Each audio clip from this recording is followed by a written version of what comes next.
It's the company dinner. Everyone gets to order. When my turn comes, Bryce, the new intern, snatches the menu right out of my hands. We have enough food. No more ordering. I ignore him. I turn to the server. I'll have the snow cotton red bean dessert. Bryce grabs the menu and slams it hard across my face, glaring at me with rage. I said no ordering means no ordering. Who do you think you are? A sharp red welt rises on my cheek. It stings, and my anger surges fast and hot. I grab the menu and slam it right back into his face. He screams at the top of his lungs. Do you know who my mother is? She's Vivian, the biggest client this company has. Even the CEO treats me with respect. You dare hit me? I will strip you of your top sales award and have the whole industry blacklist you. I freeze. My Aunt Vivian has been single her entire life. When did she ever have a son this old? I stand there, completely thrown. Bryce gets even more arrogant. What's wrong? Scared? You're the kind of pretty boy who rides his looks to close deals. Letting you show up to dinner is already a favor. And you want to order food? Riding my looks? I wake up before dawn to build proposals. I spend 8 hours a day on construction sites, eating dust in the heat, so sunburned my own mother barely recognizes me. And he says I ride my looks. I push my chair back and stand up, looking him dead in the eye. Bryce, watch your mouth. I close deals with skill. Everyone here knows what I'm capable of, and you have no right to speak about me like that. This dinner isn't on your tab. You say I don't deserve to order, but you deserve it even less. The moment you walked in, there was a foul smell in the room. Turns out it was coming from your mouth. My coworkers duck their heads, hiding smiles. They've all had enough of Bryce's attitude. He has been here for 1 month as an intern and already treats everyone like his personal servants. When Sienna, the new hire, refused to fetch his coffee, he took that same cup of coffee and poured it over her head. It was so hot it raised blisters on her scalp. He didn't apologize. He threatened her instead. Try to make me say sorry and I will have you fired. In the end, the company quietly paid her medical bills. I wanted to step in back then, but my coworkers held me back. I couldn't understand why no one dared to speak up. Then I found out. It was the title he carried, Vivian's son. That name alone was enough to silence everyone. Now Bryce's face is flushed, dark red with fury. Oh, so you've got a big mouth, huh? Caden, don't play games with me. Without my mother's backing, this company would collapse. I'm telling you right now, I run this dinner tonight. If I say you don't order, you don't order. Who are you anyway? You dare go against me? You order one single dish, I'll have you gone by tomorrow. The server shifts uncomfortably and looks at me. Sir, should I still take your order? I don't hesitate for a second. Yes, I don't buy it. A single project of mine brings this company tens of millions in revenue, and I don't have the right to order one dish? What is all this noise about? Director Walsh shoves the door open and steps in, his expression dark. This is a company dinner, not a boxing ring. What is going on here? Bryce doesn't give anyone else a chance to speak. He plays the victim and twists everything before I can say a word. Director Walsh turns to me with a hard stare. Caden, you've been here long enough to know frugality is a core value of this company. Bryce was doing the right thing. One less dish won't kill you. And you put your hands on him? That's completely unacceptable. You will apologize to Bryce right now and pay 10,000 yuan in emotional damages. Then we'll let this go. I almost laugh from sheer rage. I stare straight at him. Director Walsh, are you sure that's what you want? His expression shifts, complicated and unreadable. Layla grabs my sleeve and pulls me aside, whispering urgently. Caden, don't push this. Bryce is Vivian's son. You can't win this fight. The deal with Tianyu Group. Director Walsh is counting on Bryce to close it. I can't help but laugh. He claims his mother is Vivian. You just believe that? Layla pulls out her phone and opens Bryce's social media profile. It's real. Ms. Vivian personally drove him here on his first day. I look at the photo and my jaw nearly drops. My aunt, beautiful as ever, stands in a dress beside a luxury car, and next to her, without a doubt, is Bryce. He captioned the photo, "Thank you, Mom, for taking time out of your busy schedule to drop me off for my internship. I won't let you down." I call Aunt Vivian right away, but what I hear on the other end is the automated message. Her phone is off. Bryce looks at me with cold malice. Caden, you're going to regret this. I will make you pay. The next day, the price he promised arrives right on schedule. At the company awards ceremony, the top sales award and the 500,000 yuan bonus that should have been mine are handed to Bryce instead. The presentation slide even still has my acceptance speech on it. They didn't even bother to swap out my name. This is robbery in broad daylight. A blaze of fury rises in my chest. I speak up immediately. What exactly is the basis for this top sales award? My projects this month brought in over 1 billion in total sales revenue, generating tens of millions in profit for the company. I outperformed second place by 5 million in net profit alone. Bryce has not closed a single deal. I would like to ask the leadership here, on what grounds does Bryce deserve my award? The entire hall goes silent. The finance director and the sales manager exchange uneasy glances, and no one says a word. Bryce turns to me with arrogance dripping from his face. Obviously, those projects of yours were obtained through questionable means. This company cannot allow that kind of conduct. Right now, we're only revoking your eligibility, but if you keep using these dirty tactics to damage the company's reputation, termination is next. I am shaking with rage. My eyes sweep across every executive on the stage. These same people who used to praise my business business instincts, who called me a rising talent with real potential, now every single one of them looks away from me, dropping their heads and playing dumb. I look directly at Conrad, the highest-ranking executive in the company. Is this your decision too? Being called out in public clearly irritates Conrad. He frowns with visible impatience. Caden, the company has its own considerations. Don't let something this minor disrupt the award ceremony. Think about the bigger picture. The bigger picture? My eyes go red. My voice starts to shake. The bigger picture you're describing is one where I work 365 days without a break, stay until midnight every single night, grind myself to the bone to bring in these deals, and then watch them handed over to someone else, while all my contributions get erased because of one baseless accusation. And no one does anything? Tell me. Where's the fairness? Where's the justice? Does no one here feel even a shred of guilt for treating someone who gave everything to this company this way? Conrad has no answer. Bryce, on the other hand, doesn't look even remotely ashamed. He watches me and tilts his chin up. Fairness? He lets out a contemptuous laugh. Caden, don't be so naive. In this world, whoever holds the power gets to define fairness. You want justice? Find yourself a rich father who can deliver it. Too bad you don't have one. He makes no effort to hide the contempt on his face. He looks at me with cold calculation. And me, being the son of Vivienne, president of Tianyu Group, means I can keep you buried for the rest of your life. I stare at him, genuinely baffled by where his confidence comes from. A small, unsettling thought even crosses my mind. Has my aunt actually been hiding a secret son all these years? Then I speak up. I've heard Ms. Vivienne has a nephew. She treats him like her own son. I wonder. Top sales champion Bryce. Have you ever met him? Something flickers across Bryce's face. Then he dismisses me with a sideways glance. That's my cousin. Of course I've met him, but he lives abroad. He rarely comes back. Even I barely see him. Someone as low level as you? Forget about it. I let out a dry laugh. Is that so?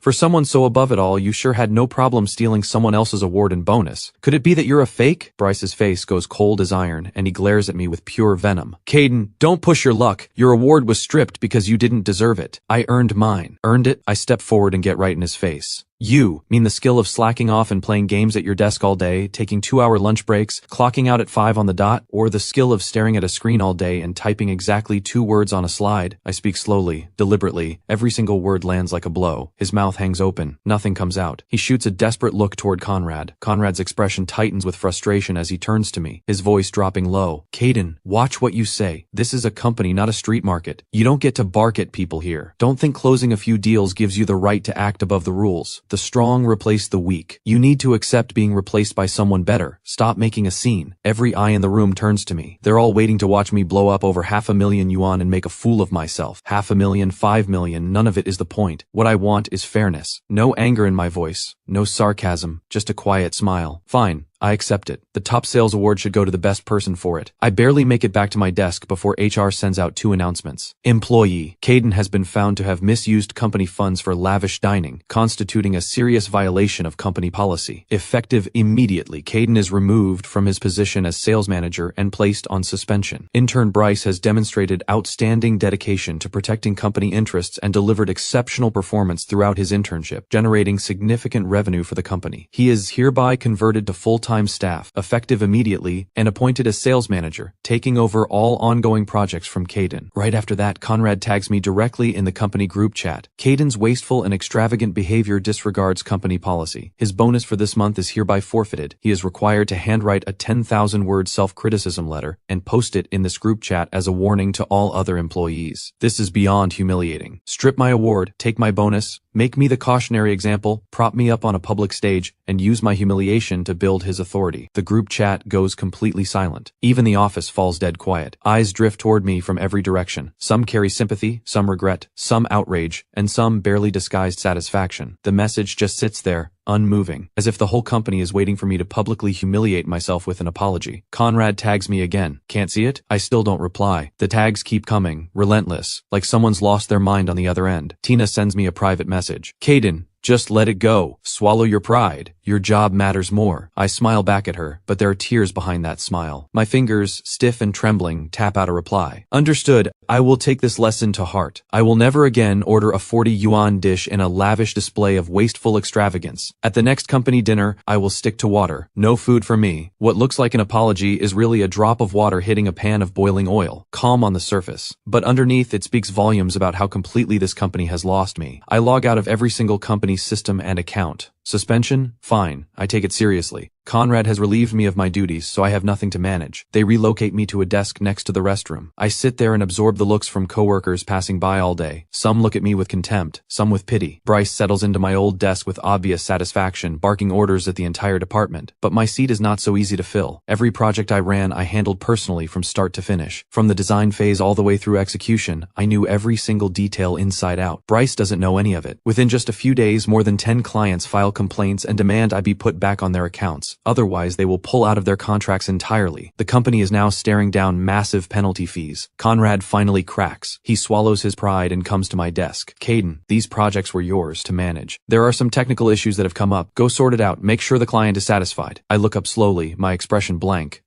You sure you have the right person? I'm suspended. Conrad chokes for a moment. His voice comes out stiff. Suspension doesn't mean you stop working. Company policy is absolute. Your projects remain your responsibility. I spread my hands. But I've already logged out of every system. I have no access to follow up on anything. His face goes rigid, eyes burning. Suspension is not termination. Why on earth did you log out of everything? Reapply for access right now. I look at him calmly. It was Conrad himself who said that if you're not in the role, you don't get involved in its affairs. I was just following the leader's words.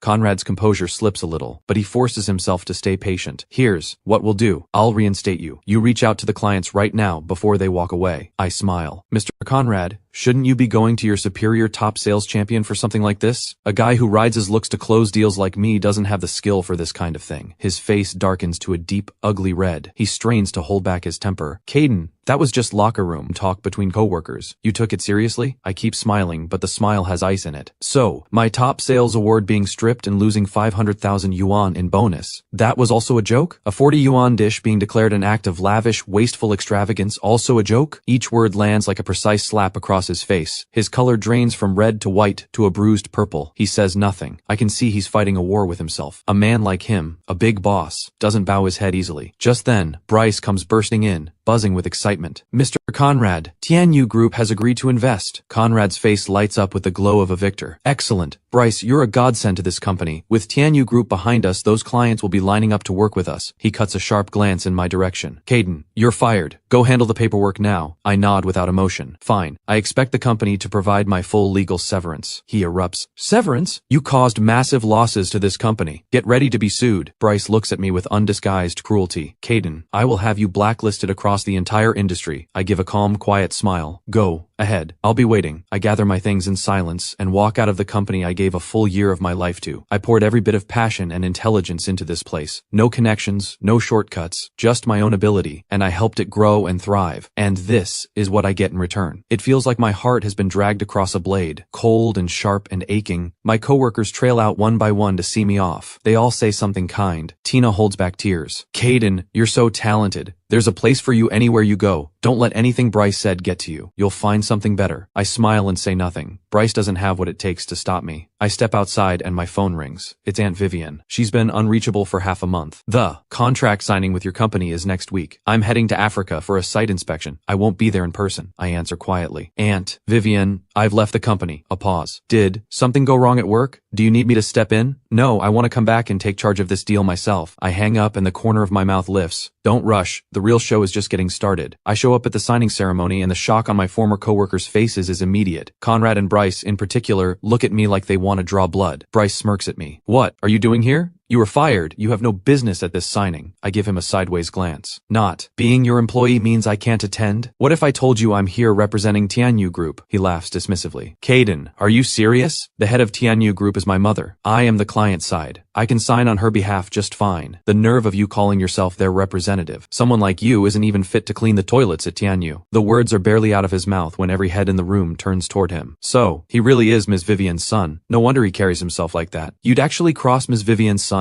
This guy must have a death wish. Looks like the type you'd find at a nightclub, definitely a freeloader. Nothing like Ms. Vivian's son. Now that's a polished, impressive young man. Bryce stands at the center of it all, soaking up every compliment, every bit of flattery, already floating on cloud 9. He looks at me with an even wider, more indulgent grin and orders the security guards, "Get this lowlife out of here. We are starting the signing ceremony right now." Several guards move toward me. I reach into my pocket, calm and unhurried, and produce a single seal. I hold it up above my head. "Bryce, without this, how exactly do you plan to sign anything?" The entire room freezes. Every eye locks onto what I'm holding. Is that Ms. Vivian's personal crystal seal? Word is it was carved from natural rose quartz, sourced from Brazil. The body is engraved with an intertwining lotus vine pattern. The base carries Tianyu Group's exclusive official mark. It was crafted over 6 months by a renowned jade master, worth close to 10 million yuan. This seal is Vivian's personal token, reserved for major signing occasions. On any ordinary day, it sits locked inside the Tianyu Group vault. Not even her closest assistant is allowed to touch it. So how on earth has it ended up in the hands of Caden, a man who was just fired? The room erupts. The guests who had been crowding around Bryce instinctively take a small step back. Whispers break out from every direction. Even Conrad, standing right beside Bryce, furrows his brow, a barely noticeable flicker of doubt crossing his face. But his mind is locked on the Tianyu deal, and he isn't ready to question the young man standing beside him. Bryce, meanwhile, feels his smile freeze in place. His pupils contract sharply. He stares at the seal in my hand, fingers curling on their own, throat working twice before he forces out a show of confidence. "That's a fake. Caden, you got fired and now you want revenge. You actually had the audacity to forge my mother's seal to sabotage this signing? Do you know what kind of crime that is? Forgery of a corporate seal. That's enough to put you behind bars for years." He cranks up the volume intentionally, trying to drown out the doubt spreading through the room with sheer force. But his voice trails off with the faintest tremor, and that tremor gives him away. I run my fingertips slowly over the cool surface of the crystal seal. A cold smile pulls at the corner of my mouth. I take 2 deliberate steps forward. The seal catches the light and throws off a brilliant shimmer. Every detail of the engraving is sharp and unmistakable. No one looking at it could mistake it for a forgery. A fake? Bryce, you've been insisting you're Vivian's son, and yet you can't even recognize her personal seal. That's a bit hard to explain, don't you think? I turn and extend the seal to a white-haired elder standing nearby. He is a legend in the local business world, a man who has worked alongside Vivian for years and knows every Tianyu artifact by sight. "Elder Zhang, please take a look and tell us whether this is Ms. Vivian's authentic seal." Elder Zhang takes it carefully, puts on his reading glasses, and examines it with focused attention. His fingertips trace the engraved pattern on the body, then he turns it over to inspect the mark on the base. After a long moment, he looks up. His eyes pass over Bryce, and his voice carries absolute certainty. "This is the real thing.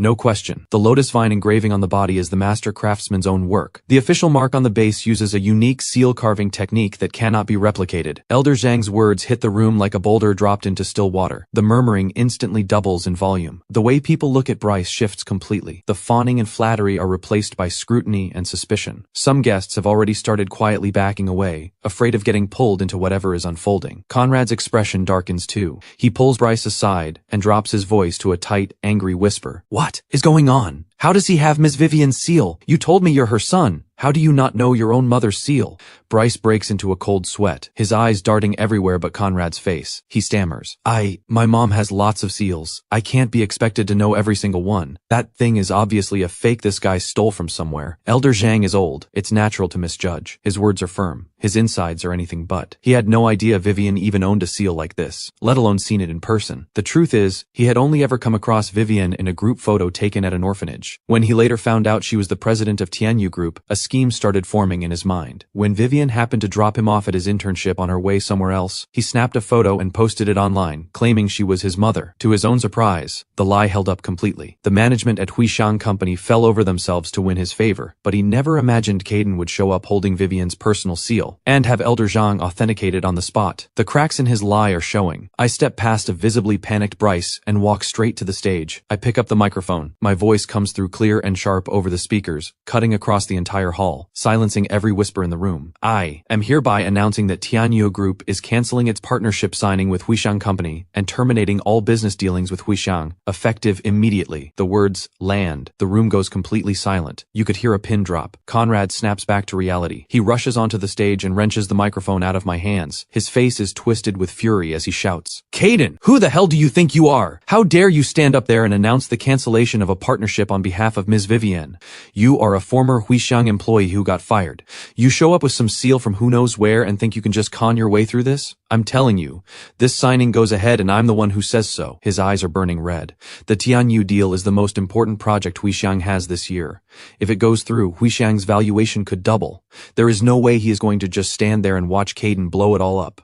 As far as Conrad is concerned, Caden is a cornered dog making a desperate last move. Even if the seal is genuine, he must have gotten his hands on it through some underhanded method. He has absolutely no right to speak for Tianyu Group. I watch Conrad unravel and speak quietly. I already told you all. I am the client. Bryce charges up onto the stage after him, jabbing his finger in my face, screaming at the edge of hysteria. Caden, how do you have my mother's seal? Who are you? What gives you the right to make decisions for my mother? Hand it over right now. His voice is cracking, on the verge of tears, and his eyes are filled with pure fear and fury. He knows that the moment this seal appeared, his entire lie started crumbling. If Caden keeps talking, everything he has so carefully built will fall apart. I hold his gaze without flinching. I speak slowly, one word at a time. My voice is quiet, but every syllable cuts clean, amplified through the speakers and landing on every person in the room. Because she is my aunt. A death-like silence takes over the hall. Everyone holds their breath. Eyes move back and forth between me and Bryce, full of shock and confusion. If Ms. Vivian is his aunt, then logically he and Bryce should be cousins. But these two have been at each other's throats since the moment they were in the same room, full of open hostility. They don't look anything like family. They look like enemies with a long-standing score to settle. What is actually going on here? Someone is clearly lying. Either Caden is pretending to be Ms. Vivian's nephew, or Bryce is pretending to be her son. People will do anything these days to get close to power. All kinds. But nobody expected that, at an event this high profile, a real versus fake air drama would explode right in the middle of it. This is far more entertaining than any boardroom backstabbing anyone has seen. Bryce's face goes white as paper in an instant, every drop of color draining away. His body sways and he nearly topples off the stage. He grabs the microphone stand to keep himself upright, and the panic in his eyes is impossible to hide now. Still, he forces himself to scream back. Impossible! You're lying! My cousin has been studying abroad for years. He has never come back. If he ever came back, my mother would have told me. You are a fraud. You got fired and now out of spite you're impersonating my cousin to sabotage this signing. Did you actually think you could get away with this? He deliberately uses my childhood name, trying to convince everyone that he really is Vivian's son. What he doesn't know is that the name he just said is me. It's simply the nickname my family has called me since I was small. Outside of home, I go by Caden. He also only came across that name from a staff member at the orphanage who mentioned offhand that Vivian had a nephew by that name. He had no idea that nephew is standing right in front of him. Don't let him fool you. Bryce points at me, his voice turning shrill. He was fired from our company for being lazy and incompetent. This is him retaliating. He's here to cause damage on purpose. That seal is definitely a fake. He had someone copy it. Security, get him out of here before he poisons the whole room with his lies. He shouts at the guards. But this time, the guards don't move. Not an inch. They exchange uncertain glances. Nobody is willing to step forward. Elder Zhang's words are still ringing in the room. The seal is authentic, and Caden has just claimed to be Ms. Vivian's nephew. If they actually lay hands on him and throw him out, and it turns out Caden is telling the truth, then they would have just put their hands on the heir to Tianyu Group. They would never be able to show their faces in the city again. These days, the smart move is to stay out of it. Nobody wants to be the one who takes that risk. Conrad sees the guards hold their ground. He steps forward himself and addresses the crowd, working to restore Bryce's credibility. Nobody here should be fooled by Caden. He is a fraud, plain and simple. He worked at Huixiang Company for a full year, starting as a basic sales rep and working his way up to sales manager. If he were truly Ms. Vivian's nephew with Tianyu Group behind him, why would someone like that ever settle for grinding away at a small outfit like ours? He pauses, scanning the room, pressing forward with more conviction. And, furthermore, the Jiang family is one of the most prestigious families in this entire city, with assets worth billions. Ms. Vivian's nephew is the sole heir to that family. A person of that standing would never fight over a bonus or get into a screaming match with an intern at a company dinner. This man is nothing but a no-name from nowhere. He is absolutely not any kind of heir to any powerful family. These people around him are paid actors. They're here to use this signing ceremony as a platform to get close to someone important. Don't fall for it. Get all of them out of here before they delay this signing any further. Conrad's words sound logical and reasonable, and they work. A good number of guests start to waver. Heads nod in agreement. The looks aimed at me fill back up with contempt and dismissal. Exactly! If he were really Ms. Vivian's nephew, the Jiang family heir, lowering himself to work at a place like Huixiang, he would never get into a fight with an intern over a dish that costs 40 yuan. He would never blow up a relationship with his own company over a 500,000 yuan bonus. That's not how someone from a family like that behaves. Before I can say anything back, A voice from inside the crowd cuts in with a challenge. The speaker is the president of another major company in the city. He has done business with the Jiang family before and has seen me in person a few times, but back then I was going by Caden, so he doesn't place me right away. Mr. Conrad, that's not necessarily a fair conclusion. Plenty of wealthy second-generation kids these days actually choose to experience life from the ground up. They start from the bottom to prove themselves on their own terms, without leaning on the family name. Maybe that's exactly what this young man was doing. That one comment shifts the energy. The crowd tips back into uncertainty. That's a fair point. Plenty of wealthy kids keep a low profile these days. What if Caden really was just working from the bottom up? Would they not have completely misjudged the whole situation today? Bryce fires back immediately, his voice tight with agitation. I'm doing the same thing. Working from the ground up. My own mother personally drove me to Mr. Conrad's company for my internship, because she wanted to make sure nobody tried to take advantage of me. But if he were truly my cousin, why would my mother not have shown up to support him the same way? Why would she let him go through all of that alone? He scrambles for his phone, pulls up his social media, and shoves a photo in everyone's face. In the image, Vivian is wearing an elegant white dress, standing beside a Maybach. Bryce is right next to her, wearing the most well-behaved smile. The caption reads, "Thank you, Mom, for taking time out of your busy schedule to drop me off for my internship. I won't let you down. My aunt is a public figure in this city. The president of Tianyu Group. Striking looking, with an air that commands attention. Everyone in the city knows who she is. The guests recognize her immediately. That is without a doubt Vivian. And seeing this photo, the guests who were wavering swing back to fully believing Bryce. See? How could those two not know each other? Caden is obviously a fraud. Exactly. There's photo evidence. Bryce is definitely Ms. Vivian's son. Caden is just jealous and came here on purpose to cause trouble. Some people these days have absolutely no shame. They'll do anything to get close to someone powerful. Impersonating someone's nephew, forging a seal. Absolutely disgraceful. The voices surge again. Every word cuts into me like a blade. Bryce watches me with obvious triumph, a smirk stretching across his face like he's already won. Caden, you hear that? Everyone here knows you're a fraud. Get out. Don't you dare soil Tianyu's floor. Someone as low as you isn't even fit to carry my mother's shoes, let alone impersonate my cousin and forge her seal. If you don't leave right now, I'm calling the police and having you arrested. His words are barely out when someone immediately echoes him. Yes. Call the police. You can't let someone like this off the hook. He needs to find out what it feels like to sit behind bars. Otherwise, more people will try the same thing. I take in the scene before me, almost knocked over by the sheer audacity of it all. They spread lies about me, stole my award, took my bonus, and had me fired. Now I come with evidence to expose them,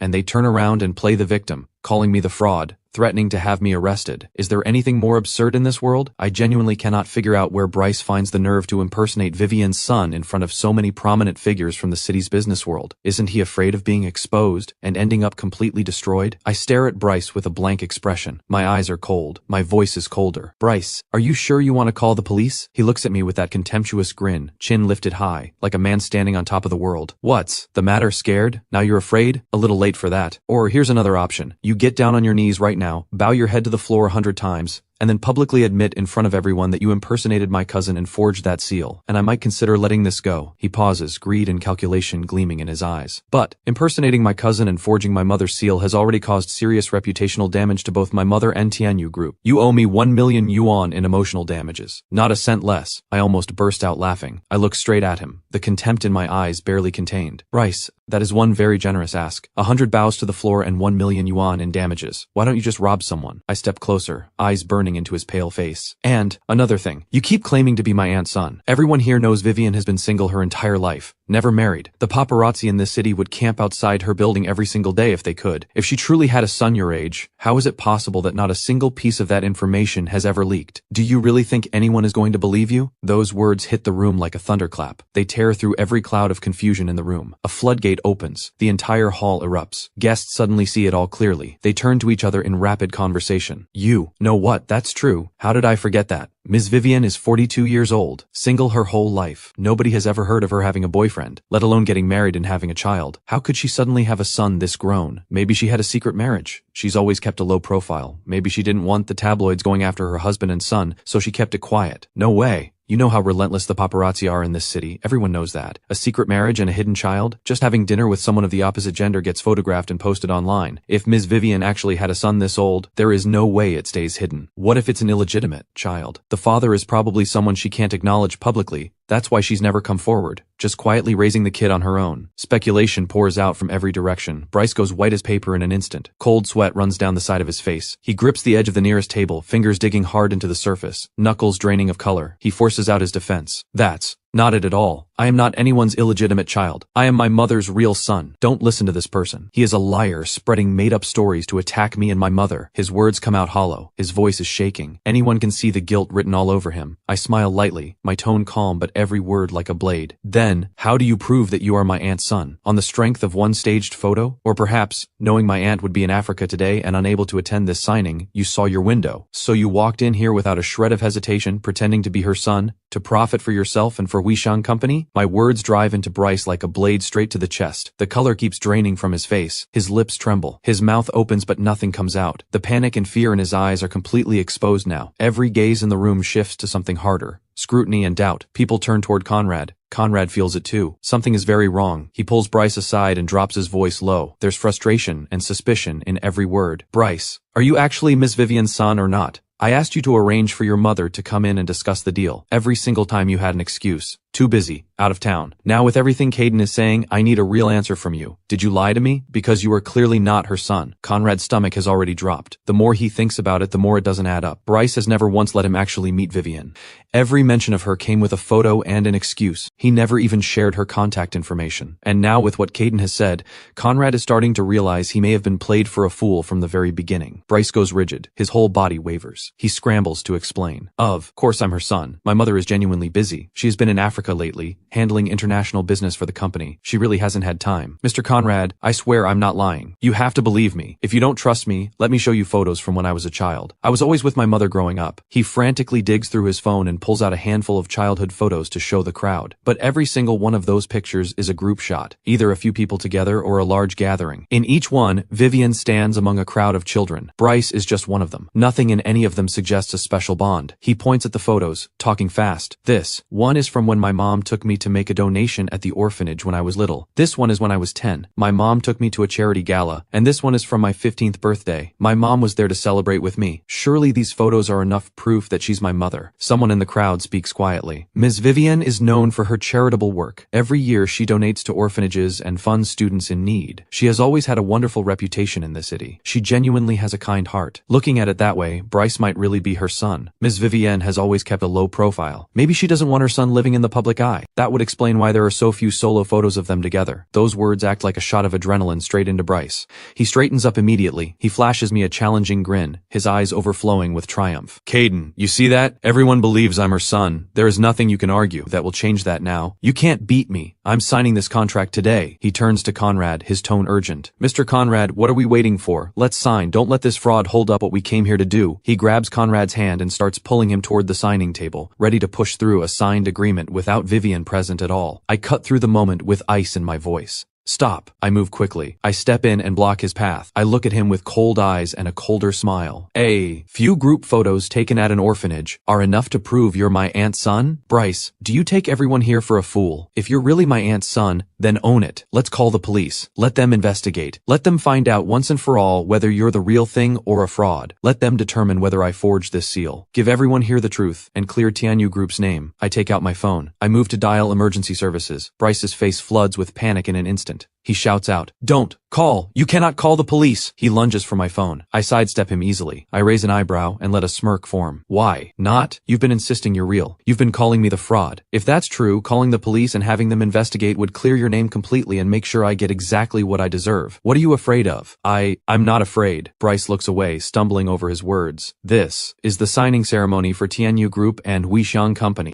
This is a major event in the business world of the city. With so many people watching, involving the police would draw media attention. It would end up all over the news, and it would affect Tianyu Group's stock price. For the sake of Tianyu Group, we absolutely cannot call the police. He tries to wrap his fear in a flag of concern for Tianyu Group, but the logic falls apart immediately. Everyone in this room is a business professional. They all know that if Caden were actually proven to be a fraud who forged the seal and attempted to sabotage the signing, that would be nothing but good news for Tianyu Group. It would reinforce the company's authority and enhance its image. The stock would not be affected at all. I smile. Every bit of it drips with contempt. When you wanted me arrested as a fraud, you were all for calling the police. Now that the investigation would be about your identity as a fake son, suddenly it's too risky for the stock price. Bryce, do you think the law only applies to other people? The rules don't get to work one way for you and another way for everyone else. I pick up my phone again, finger hovering over the dial pad, ready to press. Bryce completely loses it. Shame and rage ignite inside him. All reason goes out the window. He swings his fist straight at my face. He screams as he does it. Caden, you worthless dog. You dare go against me? I'll make you pay for this. His move is fast and vicious. Everything behind it is pure rage. But Bryce has spent his whole life living in comfort. There's no real strength behind it. I'm ready. I step aside and grab his wrist in the same motion, then twist hard in the opposite direction. There is a sharp crack. Bryce lets out a piercing scream. His wrist bends at a horrifying angle. I have no intention of stopping there. I follow through with a hard open-handed slap across his face. The crack of it rings out sharp and clean through the entire hall, cutting through every other sound in the room. The force spins Bryce around. He loses his footing and crashes to the floor, hands over his face, completely stunned. He doesn't move for a long moment. A vivid handprint rises on his cheek, swelling and red. After a long pause, he finally lifts his head from behind his hands. His eyes are burning with rage and spite. He fixes his glare on me and screams, "Caden, you little rat! I am Vivian's son. You actually dared to hit me? You must have a death wish. My mother will not let this go. Tianyu Group will not let this go. Who exactly do you claim to be? I don't recall having a son." A voice, cool and commanding, cuts through the room from the direction of the entrance. It lands like a sheet of ice, cutting straight through to the core of every person present. The room goes instantly silent. Every head turns instinctively toward the entrance. The doors open slowly. A group of tall, broad-shouldered bodyguards in black suits forms a circle around a woman as she steps inside. She wears a perfectly tailored black skirt suit. Her hair is swept up, revealing an elegant neckline. Her makeup is precise and understated. Her features are striking. Her presence is cold, refined, and powerful. Her eyes are sharp as a hawk's. It is none other than my elusive, hard-to-reach aunt, the one who was supposed to be in Africa, the one who was supposed to be absent from this signing. Vivian. Behind her are several senior executives from Tianyu Group, every one of them stone-faced and radiating authority. The entire group moves into the room together. The weight of their presence alone is enough to make every guest in the room hold their breath without thinking. People part to either side. No one dares make a sound. The moment Conrad sees Vivian, the color leaves his face completely. His legs go weak. He nearly crumples to the floor. He never imagined Vivian would actually appear at the signing ceremony today. Wasn't she supposed to be in Africa? Bryce looks like he has seen a ghost. His whole body trembles. The hand covering his face slowly drops. His eyes are filled with nothing but fear and despair. He mumbles barely above a whisper, Mom, how are you here? Weren't you supposed to be in Africa?"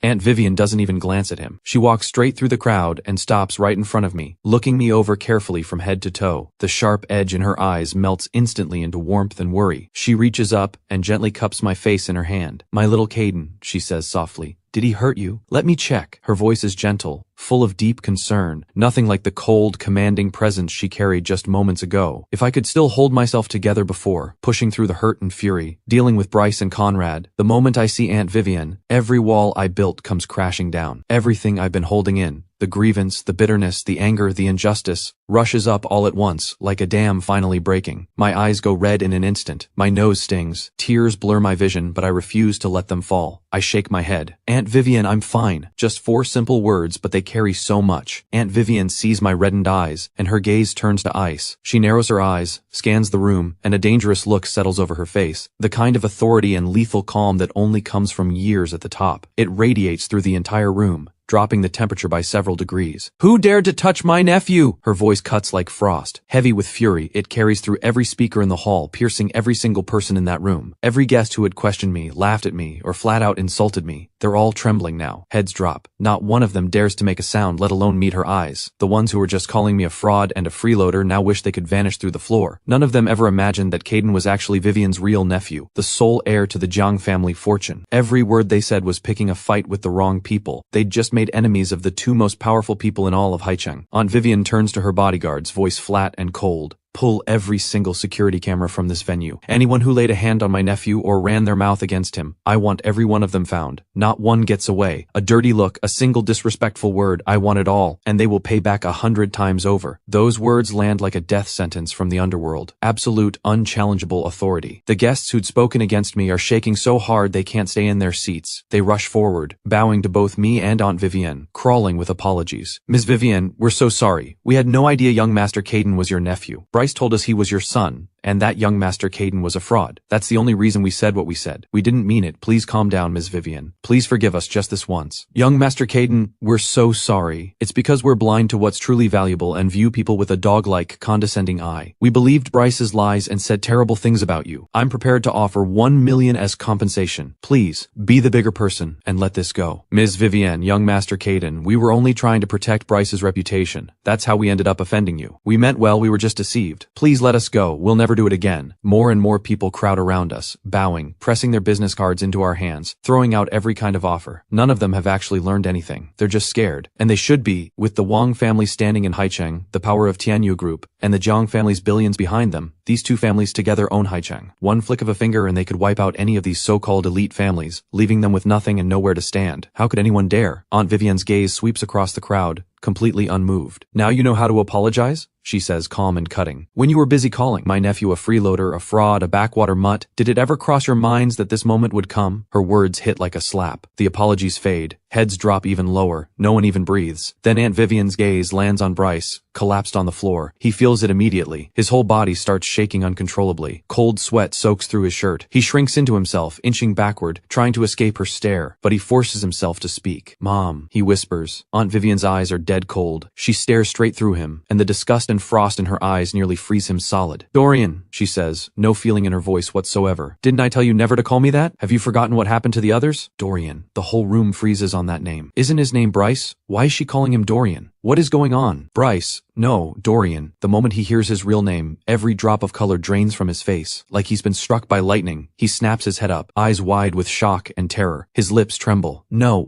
that's not it. Mom, Ms. Vivian, I just love you so much. I never had any bad intentions. I just wanted to be your son. I really did. Mom, please, don't give up on me. He's crawling toward her as he speaks, reaching for the hem of her jacket, when one of her bodyguards steps forward and blocks him, sending him sprawling to the floor. I'll behave. I swear I'll never call you that in public again. I honestly didn't know Caden was my cousin. I know I was wrong. I'll apologize to him right now. Mom, please forgive me. Don't send me away, please. He's on his knees now, kowtowing over and over, his forehead slamming against the cold, hard floor, thud after thud, until blood starts to seep through. But Aunt Vivian doesn't flinch. Not an ounce of mercy. Their exchange leaves everyone in the room utterly stunned. Eyes go wide, jaws drop. No one can believe what they're seeing. The fear in the room quickly turns into wild curiosity. Whispers ripple through the crowd, hushed but frantic. So his name isn't Bryce, it's Dorian, and he's not even her son? Oh my God, what is happening right now? Who even is he? Why would he pretend to be her son? The way Ms. Vivian's talking, it sounds like he's done this before, called her mom before, got warned, and the others who did it didn't end up well. Aunt Vivian's brow tightens. A killing intent rises in her eyes. She never wastes words on clowns like this, and she has no interest in explaining herself to the crowd. She simply turns to her bodyguards. Take him! I don't want to see his face. Two bodyguards step forward immediately, hauling Dorian up off the floor and dragging him toward the exit. The moment Dorian realizes she's actually doing it, he completely falls apart. He lets out a gut-wrenching cry. Mom, you can't do this. I'm the son you raised from childhood. I love you. I respect you. You can't throw away your own son for a nephew. Mom, please don't send me away. I was wrong. I'll never call you Mom again. Just please don't abandon me. His wailing cuts through the silence like a blade, and the moment those words leave his mouth, the entire hall erupts. Every guest is floored, faces full of disbelief. Oh my God, what kind of bombshell is this? Is Dorian actually Miss Vivian's illegitimate child? Is she just refusing to acknowledge him? Is that why she's kept it secret? Even if he's illegitimate, he still carries the Wang family blood. She won't even let him call her mom. That's cold. I know. What did the kid even do wrong? You can't choose who you're born to. Ms. Vivian is being way too harsh. Maybe the father did something unforgivable to her, so she's taking it out on the kid by refusing to claim him. But even so, the child is innocent. Ms. Vivian is being cruel. The room is buzzing with theories. Within moments, Aunt Vivian has been painted as cold-blooded and heartless, but she doesn't even blink, as if none of it reaches her. I look at Dorian, sobbing on the floor, then at Aunt Vivian, her face like stone. I know she's always been too proud to explain herself in public, so I walk up to Dorian, lean down, and look him dead in the eye. I speak slowly, each word deliberate. My voice carries through every speaker in the hall, setting the record straight for Aunt Vivian. Dorian, drop the act. Just because my aunt doesn't explain herself doesn't mean I don't know the truth. Today, I'll speak for her, and I'll lay out every single thing so everyone here can see exactly what you are. The moment I say that, Dorian's crying stops dead. He lifts his head, face smeared with blood, eyes full of shock and dread, and finally, pure despair. I hold his gaze, my voice clear and steady. You, Dorian, you are not my aunt's son, not her illegitimate child. not even close. You are one of many orphans my aunt has sponsored over the years. Dead silence again. Every eye in the room goes wide. My aunt has always supported charitable causes. She has sponsored over a dozen children from the Haicheng orphanage. You were one of them. You grew up in that orphanage, went to school on her money. When you were young, all the children she helped thought she was warm and kind, like a mother figure. So you all called her mom. She never stopped you. She simply treated you all like her own. I pause, letting my eyes move across Dorian's pale, hollow face. Then I continue.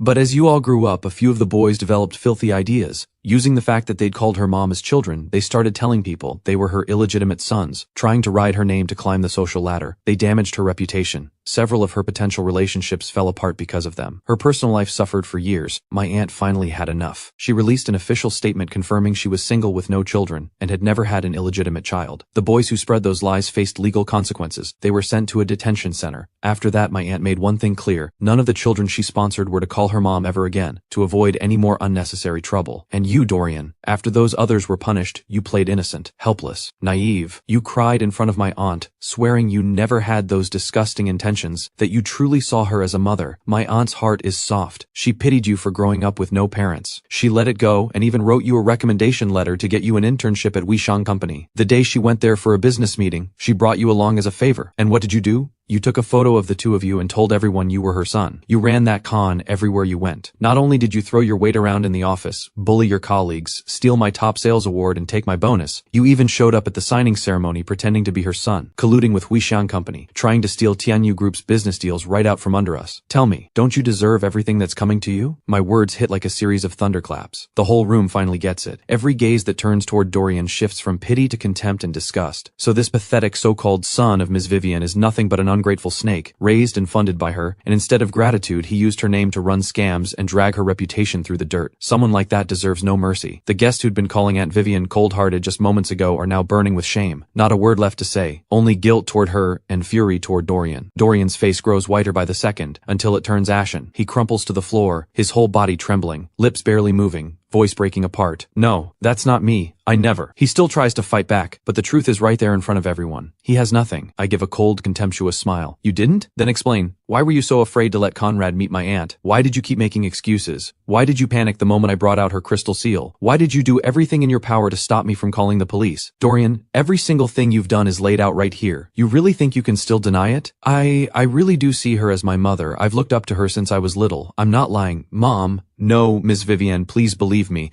I truly want to be your son. Dorian is making his last desperate stand, eyes full of pleading. He looks toward Aunt Vivian. She stares back at him with pure disgust, the frost in her eyes threatening to freeze him solid. Her tone is grave, heavy with disappointment. If Caden hadn't called me, hadn't told me you were out there throwing around my name, using my identity to intimidate people, to bully him, I would still be in the dark, thinking you were someone worth trusting. Dorian, the one thing I cannot stand, the thing I despise more than anything in this world, is someone who bites the hand that fed them. I paid for your education. I opened doors for you, not so you could use my name to run cons and hurt my family. If you truly had nothing, the Wang family would never have turned you away. I would have let you stand on my shoulders to reach your dreams. But you dared to go after the nephew I love most. What you've done is a profound disappointment. Your actions have seriously damaged my reputation and the image of Tianyu Group. I will not let old ties stop me. I am suing you. Defamation, identity fraud, and commercial deception. Wait for the legal notice. Those words shatter the last thing Dorian had left to hold on to. He collapses to the floor, face completely ashen, eyes empty, all that arrogance and smugness completely gone. Nothing left but despair. He knows it's over. With Vivian's power behind the lawsuit, he will never recover. Then something seems to click in Dorian's mind. He scrambles to my feet, throws his arms around my legs and sobs. Young Master Caden, I was wrong. I'm so sorry. Please, be the bigger person. Forgive me just this once. I don't want to go to prison. Please let me go. I'll never do this again. I'm still young. A criminal record will ruin my entire life. I'm begging you. Please, just let me go. He keeps talking, kowtowing nonstop, smearing blood from his forehead onto my pant leg. It's disgusting. I look down at him, groveling like a kicked dog, my expression completely flat. Not one drop of pity. Dorian, don't use your age as a shield. Everyone in this world pays for what they do. You are no exception. You used my aunt's name to terrorize everyone at Weishang Company, treating your coworkers like servants, pouring scalding coffee over a new employee named Sienna, burning her scalp with blisters, then threatening her not to report it, or you'd have her fired. You stole my top sales award, took my 500,000 bonus, got me terminated, and then stood in front of the entire company and smeared me as someone who rides his looks to close deals, a freeloader. You humiliated me at the signing ceremony, had security throw me out, and even tried to have me physically removed. When you were doing all of that, did it ever occur to you that this day would come? You were so untouchable back then, so full of yourself. You thought having my aunt's name behind you meant you could do anything, that you could walk all over anyone you wanted. You thought I had no connections, no backing, that I was someone you could push around at will, but you forgot karma always collects its debt. You reap what you sow, Dorian. Every last bit of it. Every word lands like a blade. Dorian's body goes rigid. His hands slowly release my leg. His lips tremble. There's nothing left to say. His eyes hold nothing but endless regret and despair. The bodyguards move in, hoisting Dorian's limp body off the floor and dragging him toward the door. Dorian doesn't cry out. He doesn't beg. He's dragged out of the hall like a puppet with its strings cut. The law will deal with him now. With Dorian handled, I turn toward the man standing off to the side, white as a sheet, trembling from head to toe. Conrad. My gaze is ice. Mr. Conrad, I say, slow and deliberate. Now it's your turn. Conrad locks up instantly, struck rigid like lightning hit him. His face goes gray. He stares at me, lips shaking, not a word coming out. Cold sweat runs down his face and soaks into his collar. His voice shakes as he makes one last attempt. Caden, young Master Caden, please,